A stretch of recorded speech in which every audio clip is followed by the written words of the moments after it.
No niin, argentinalainen koira. Sillä on huivikaulat. Niin, hyvä. Niin, nyt ollaan Argentiinaan saavuttu ja siinä on paikallista settiä, eli lammas kahdelle Hunterin kanssa. Hunter on Hunter. Pohjoisnavalla, ei kun Etelänavalla töissä, Antarktikalla. Se on joku insinööri siellä. Ihan siistiä jutella siitä aiheesta. Mut joo, siinä on lammasta. Let's get it. Eli tässä on niinku saidi. Siis bataattiranui saidi. Näitä ihan helvetisti. Ja sit tää on niinku kans ihan valtava setti. Mä on kyllä hyvän näköistä. Tähän sopisi joku viini, mutta mulla on maha vielä niin sekaisin antibiooteista, että ei kyllä pykee alkoholia.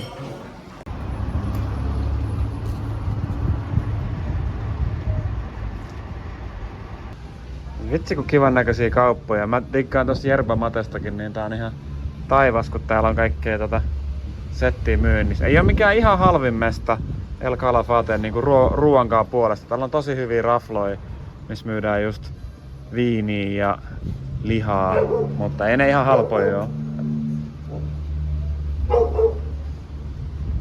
Näitä oli siis ihan joka paikassa näitä Yerba Mate Gourdeja. Elikkä noi on noja OG-gourdit, ne on tehty sellaisesta calabashista. Eli se on sellaista luontaista materiaalia. Mä ostin kyllä itselleni yhden, mutta joo. Oli täällä sen verran hyvät valikoimat, hienot kaupat, kaikkia tällaisia koristeita, mutta pakko sanoa, että oli kyllä aika hintavia. Tällaista se on täällä, kun mä koitan vähän vältellä valkoista leipää tai gluteenia, koska mulla tulee siitä ongelmia vatsaan. Mutta ei tarvi edes tilata. Kun mä tilaan vaan jonkun lihaisetin, niin siihen tulee mukaan leipää. Tai silleen, kyllä mä nyt syön sitä, jos sieltä tulee vittu majoneesi tai joku tähän kylkeen, niin come on, niinku, come on, mulla on nälkä, totta kai mä nyt syön. Silleen, what the fuck? Niinku, onhan se tavallaan ihan kiva, että kun tulee ulos syömään, niin sitten siinä kestää kuitenkin aina tehdä hetkisen ruoka, niin saa heti niinku safkaa, mitä syödä. Niin on se ihan kiva niinku kulttuurillinen juttu, mutta ihan läppä vaan silleen, kun yrittää välttää vehnäjauhoa reissussa, niin se on kyllä aika vaikeaa. It's pretty hard. But it is what it is. Kaikilla on omat vaikeutensa. Ja siis tää on nyt toinen kerta, kun mä syön ulkona täällä ja tämmönen setti. Mä en tiedä kuinka hyvin tästä näkee, mutta niinku leivät ja majoneesit tulee eka ja sitten tämmönen valtava pala lihaa ja riisiä, niin on kyllä, annoskoot on kyllä kondiksessa täällä Argentiinassa. Mielestäni on vaan niin kiva, kun on koiria vapaana kadulla joka paikassa. Se on vaan niin kiva. Mä oon niin koira-ihminen, että se luo mulle ihanan fiiliksen. Ja chillaa täällä. Täällä on ystävällisempi kuin Chilässä. Siis hyvälaatuista lihaahan tää on täällä, mutta kyllä ne aika kypsäksi ton niinku paistaa. Että kyllä se aika kuivaksi menee ja tää on vähän sellaista lihaa, että on niinku nimenomaan melkein pitäisi olla viiniä tän kanssa, kun se on vähän kuivaa se liha muuten.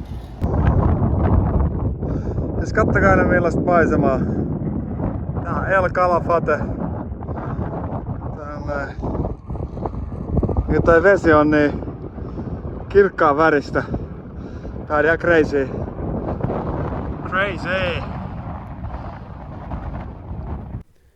Tässä oli vähän video meidän hostellin takapihalta. Ja pakko sanoa, että tää hostelli oli kyllä siis aivan upea. Tai siis nämä maisemat, mitä täällä oli, niin oli ihan crazyt kyllä. Mä en ole ikinä ollut missään tällaisessa hostellissa. Joo. Nimeltään America del Sur, jos jotain kiinnostaa.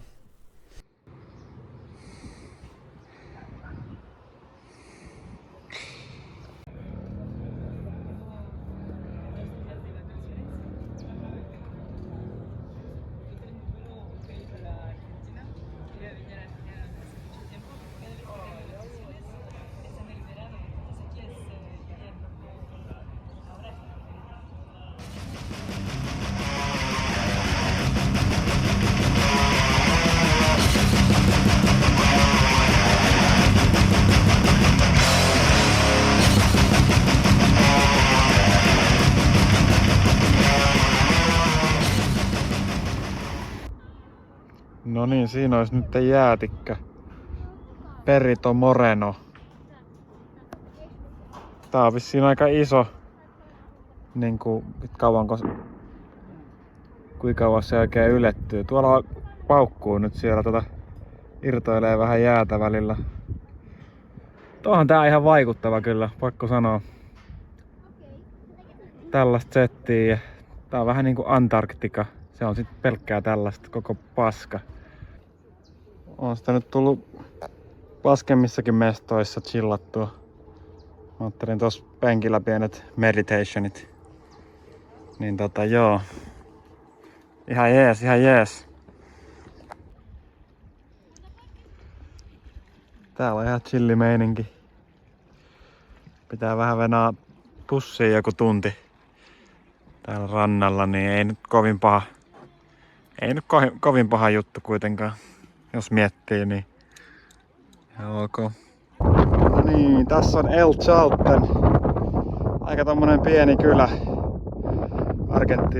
Argentiinassa Patagonian juuressa. Tästä lähtee monia vaelluksia tonne vuorille ja tuolla jatkuu vuoret.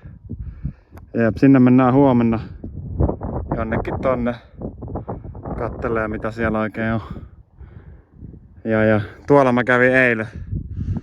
Niinku tuolla päin. Siellä oli ihan hyvät setit kanssa. Joo. Tää on niinku tää trippaava juttu, että täällä on plus 20 astetta lämmintä ja tässä on jäätä. Tässä on niinku jäätä. Ja se, että tavallaan miten se on mahdollista. Ja kun ei tässä ole niin paljon sitä jäätä kuitenkaan, että se viilentäisi sitä itseään niin paljon. Mutta on sitä vissiin kuitenkin. Se on yllättävän voimakas niinku se jää, kun sitä on niinku vähänkin enemmän. Niin se ei kovin helposti sula. Ja kai ne yölämpötilat käy täällä sit vähän viileämpinä aina, mutta ei ne kyllä pakkasella käy kuitenkaan kesäisin. En tiedä.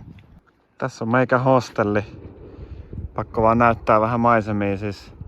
Täällä Patagonialla niin nää on kyllä hostelli on ja sit 100 metrin päässä tommonen valtava kallioseinä. Niin ihan makeet kyllä. Makeet mestoja tavallaan, kun ne on heti tässä. Ne on heti tässä niinku vieressä. Ei tarvitse matkustaa mihinkään, niin se on kyllä siistiä. Mihin Lake? Fitzroylle menossa viimeistä päivää täällä Patagonialla. Viimeiset haikit. Jalat on vähän rakoilla, ei enää ollutkaan niin hyvät kengät. Mutta it is what it is. Keli on ihan hyvä nyt ainakin.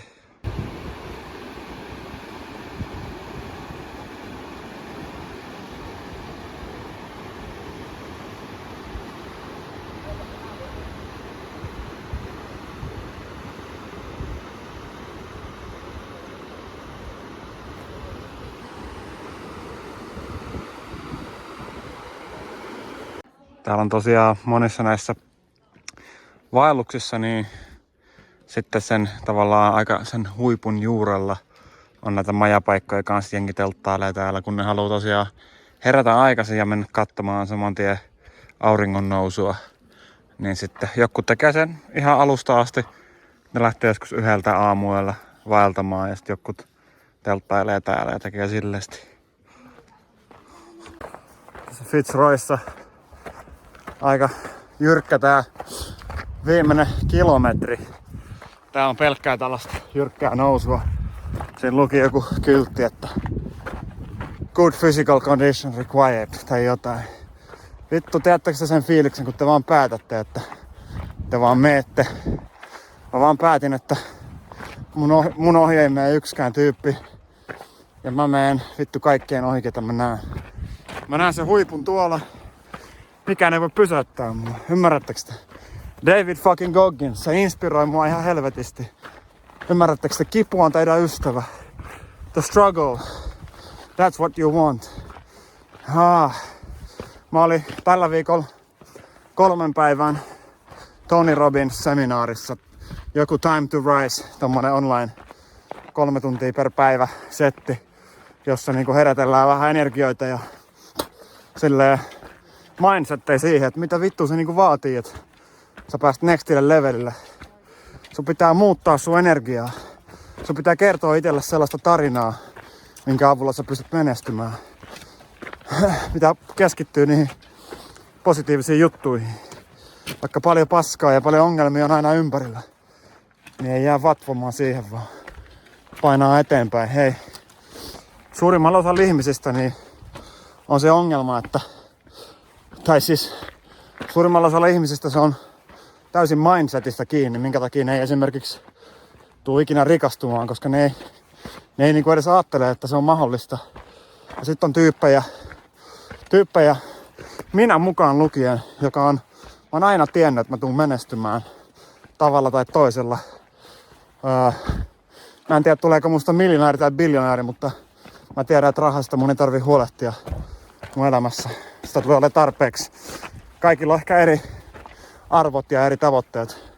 Se on ihan fine. Mutta pointtina se, että niinku, jos sä tiedät varmasti jotain, että sä tuut vaikka menestyy, niin silloin se on fakta. Silloin ihan vitun sama kuin mitä joku sanoo, joku ihminen, niin sillä ei ole mitään merkitystä. Koska se on sulle fakta, se on sulle totta. Ja ikävä kyllä, jos et sä pysty uskoa ittees ton verran, niin se on hyvin epätodennäköistä, että sä tuut menestymään, jolle sä saa sitä uskomusta muutettua. Ja hyvä tapa muuttaa näitä uskomuksia on muun muassa matkustaa, osallistuu Tony Robbins seminaareihin, syö sieniä, whatever, tiedätkö. Tapoja on monia, mutta se energia pitää saada liikkumaan joka tapauksessa. Se pitää saada, sun pitää tehdä jotain, sillä ei ole mitään väliä. Jos sä oot jumissa energisesti, jumissa elämäntilanteessa, niin sun pitää tehdä jotain ja jotain, mikä on mahdollisimman isoa niin kuin energisesti, että liikuttaa paljon energiaa. Eri paikkakunnalle muuttaminen, aloittaa opiskelu, sijoittaa 2 tonnia jokin online-kurssiin, whatever the fuck, tiedätkö. Mut mitä isompaa liikettä, sen parempi. Ei sen tarvii edes liittyä siihen, mitä sä sit haluat tehdä loppujen lopuksi. Kunhan sä liikut ja sä jatkat liikkumista eteenpäin, niin se energia liikkuu koko ajan. Energia muuttuu, se loppujen lopuksi kyllä löydät sen, mitä sä haluat elämässä. Mut joo, eiköhän tää riitä nyt räntiksi. Nähdään huipulla. Final Ascension. Tästä näin. Siellä ylhäällä odottaa Graalin malja. No breaks.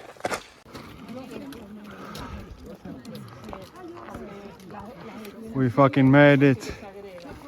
We made it to the top. On hyvä fiilis. Hyvä fiilis, kun puski itseään eteenpäin. Natsaa. Nyt vähän vettä ja lepoa. Nauttii tästä maisemasta.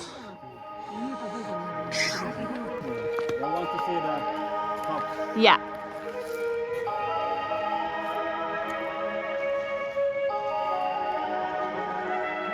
On voittamaton. Mieli on rajaton. Ajan paljon saavuttaa, ette voi mua sammuttaa. Ei tää liekki lopu koskaan. Vastustamaton. Rohkea ja peloton. Ei tää oo vielä valmista. En oo vielä done with ya. Ja enkä tuu ole milloinkaan. Voittamaton. Ja mä voittaja oon. Tehnyt kaiken mitä voin. Enempää mulle ei oo. Enempää mä en pysty. Enempää mä en ryhdy. Liian verellä mun rystyt on kuitenkin vai. Tuon El Chaltenin jälkeen mä lensin sitten Buenos Airekseen ja siellä oli ihan hyvä meininki aluksi, mutta sitten mulla oli tosi kiva Airbnb ja näin, sain paljon hommia tehtyä, mutta sitten mä tulin kipeäksi ja menin hostelliin ja oikeastaan se oli aika paskaa sitten se loppu 4-3 päivää, mitä mä olin siellä. Niin en nyt kuvannut ihan hirveästi sieltä mitään, mutta tässä pieni klippi. Hei, tässä oli mun Argentiinan reissu ja seuraavaksi lähdettiin sitten Kolumbiaan. Kiitoksia kun katsoit tämän video. Moi!